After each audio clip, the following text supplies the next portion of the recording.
Okay, to make artisan bread within the Dutch oven, I don't usually measure, but for the sake of this video, I'll do a close approximation. The nice thing is it's a very forgiving recipe.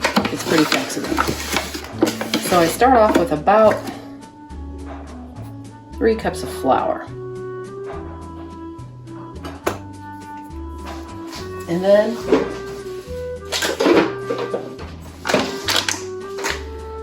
what I do with yeast, like I buy my yeast in a big flat bag like this, and I just kind of sprinkle it all over the top. So I'm gonna guess a tablespoon of yeast, and then maybe more like a couple of teaspoons. If you're buying yeast by the little envelope packets, I'd go with 2 packets. And then I will add about a teaspoon of maybe just a good teaspoon and a quarter of salt. Just a little good heaping teaspoon, if nothing else. Okay, now we're going to add gluten to this flour, because all-purpose flour just doesn't have enough gluten to give an artisan loaf of bread that good shape, that good round shape that we want. So I just, again, kind of sprinkle it over the top. This is probably about a tablespoon. And now I'm going to mix it up, get everything spread out real good in the flour.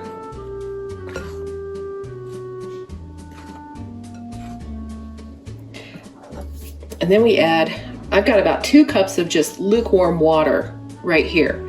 You'll know your water's the right temperature when you stick your finger in it and you don't really feel it. You want it body temperature. Anything hotter than that will kill the yeast. Anything cooler than that won't activate it. So that's the perfect temperature. Just pour a little in. We're going to add a little bit as we go.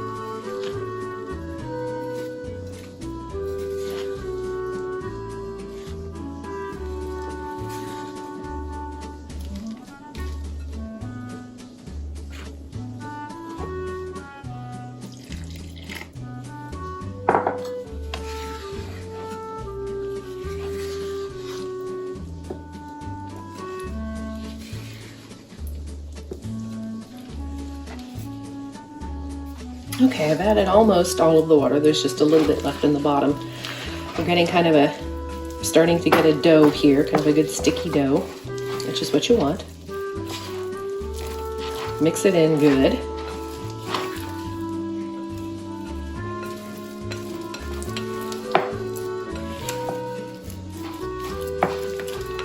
Yeah, that's what we want, right there.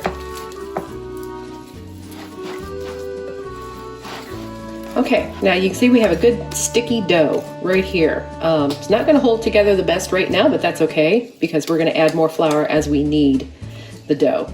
So what we're going to do right now is just cover it with a wet towel. Just wet down a clean kitchen towel, cover it up, and just let it sit in a warm place for about 2 hours. You don't want it sticking up real far and bulging and spilling over your bowl. Just keep an eye on it. Go do something else for a while. And just let it raise for a bit. Okay, it's been about 2 hours. The dough has risen. You can see how it's all bubbly and inside of here. So what we're going to do now is sprinkle a bunch of flour on the board, and then we're just going to dump the dough right on it.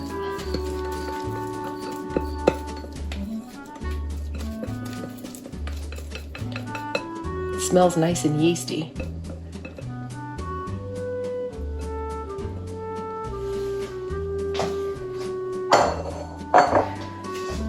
Get that pulled out just a bit there. Then we're going to sprinkle some flour on top. And this is where the fun part starts. We're going to knead the dough. It's going to be sticky, so we're going to get some flour on our hands.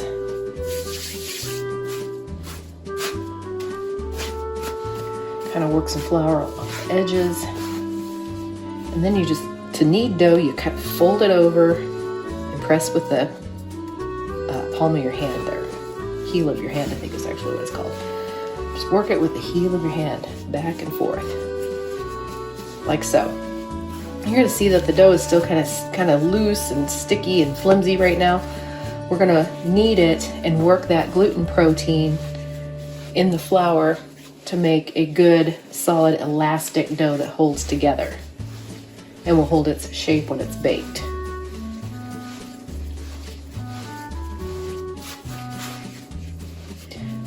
And all total, we're probably, by the time we're done kneading, going to add about 1.5 to 2 cups more of flour into this dough in this process.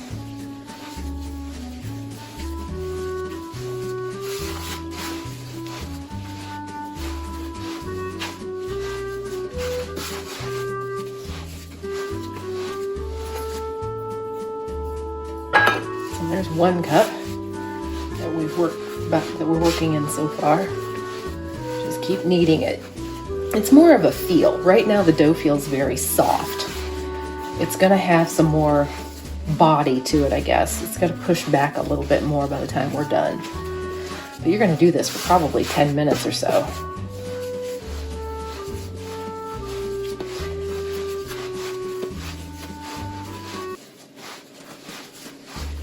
And kneading is important because it's what helps the dough hold its shape along with the gluten, because you're stretching and pulling and strengthening those gluten proteins.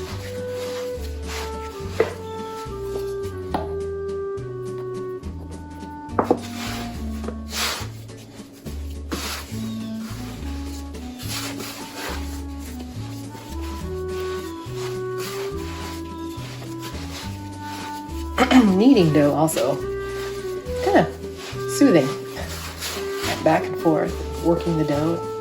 It's kind of nice.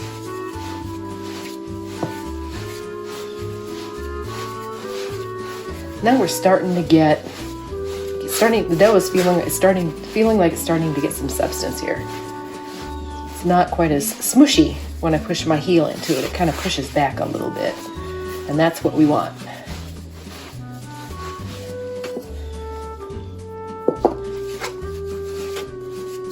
By the way, the strengthening of the dough is why when you're making biscuits, you don't want to knead the dough. You want your biscuits light and fluffy, not with the texture of a yeast bread.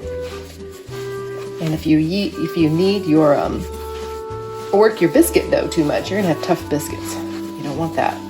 But here, you're making an artisan bread with that nice chewy crust that you want.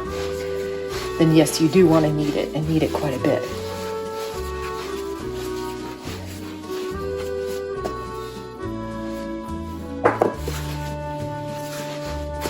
See, now it's starting to pull back when I stretch it out, whereas before it just kind of glopped.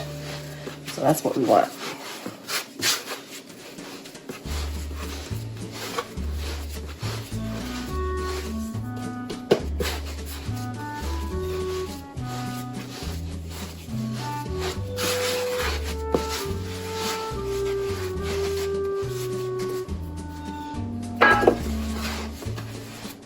So at this point, I just added about a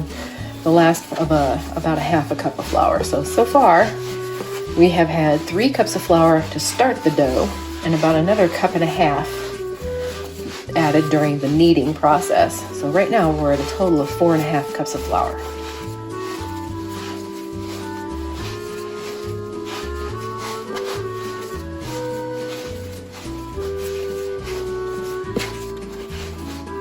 And I'm thinking the dough feels right now. It pushes back on me. Yeah. Pick up all that flour. Work it in.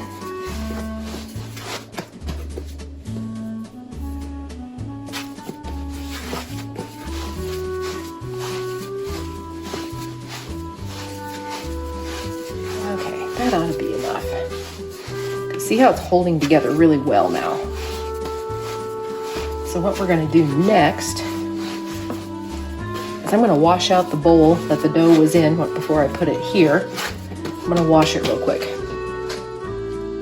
So next I'm going to take some parchment paper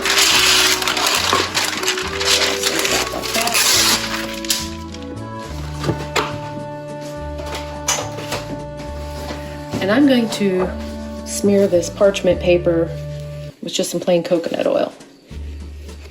This will help, even though Parchment says it's non-stick, I have learned from experience and learning how to make this artisan bread in the Dutch oven that dough will stick when it's cooked at these super high temperatures like we're going to use when cooking it in a Dutch oven.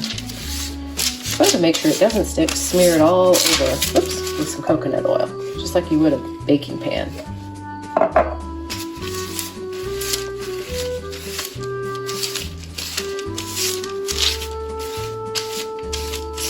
Okay, that's done.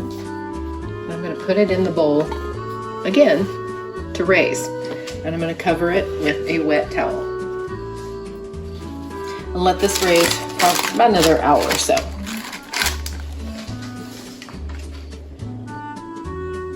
About 30 minutes into letting your dough raise for the second time, you're going to want to take an enameled Dutch oven. I got this at Marshall's.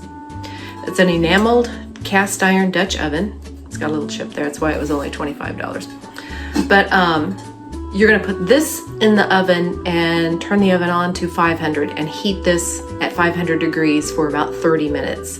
You're going to want this pan really, really hot before when you put your bread dough in, because this is what's going to give it that really great crust. This pan, excuse me, this pan in the oven has been heating up at 500 for about 30 minutes, so I'm going to take it out. It is very, very hot. Remove the lid. And now we take the bread dough that's been raising. Carefully pick it, don't touch that pan. Carefully take it out of the bowl, put it right into the Dutch oven.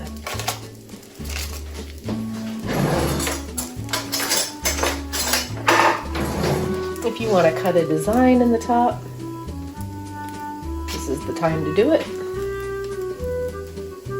not coming out the way I wanted it, but it will. I'm trying for a wheat stalk here, but maybe not.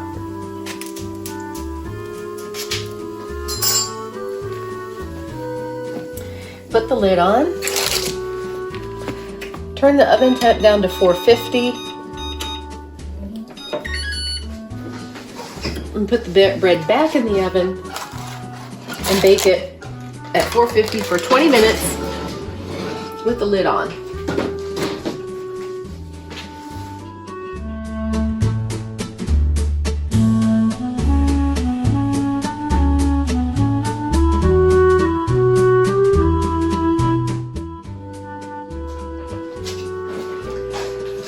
All right, the bread is finished.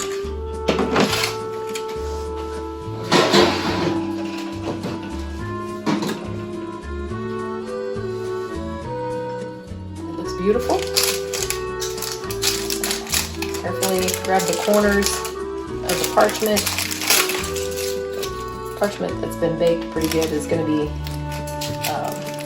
delicate, but yeah. Okay, let me grab these bigger pieces. There we go.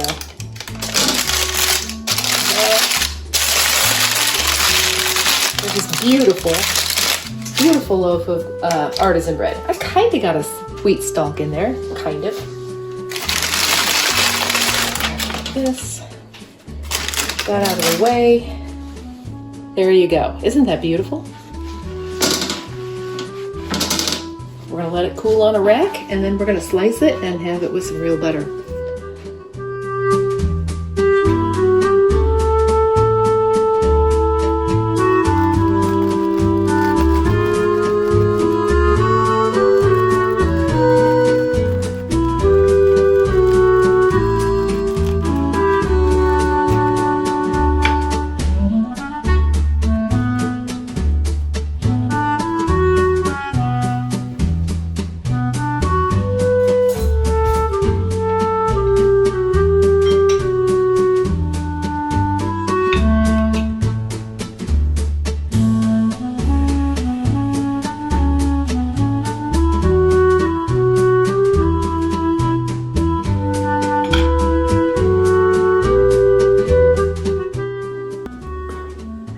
Hey guys, a little addendum to this video. I just made a Dutch oven artisan bread loaf with a whole wheat flour.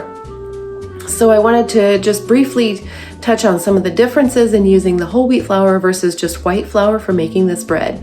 Whole wheat flour is very dense. So if you want to make a whole wheat loaf, if you want to make a loaf of whole wheat artisan bread, I would go with half white flour and half whole wheat flour. Whole wheat flour is so dense that you would have a loaf that is just, it's too much. So what I do is, half white, half whole wheat. And then I like to add, quarter of a cup, a couple of tablespoons, not a lot, of brown sugar to the flour and with the yeast and the gluten.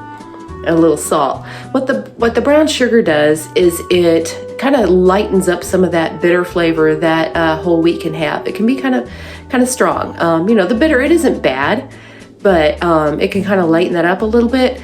Plus, it also gives the yeast. It helps the dough to rise faster because it feeds the yeast, so you get less rising time on your dough. Other than that, you make it exactly the same way as I showed you. So here's a picture of the loaf that I made today.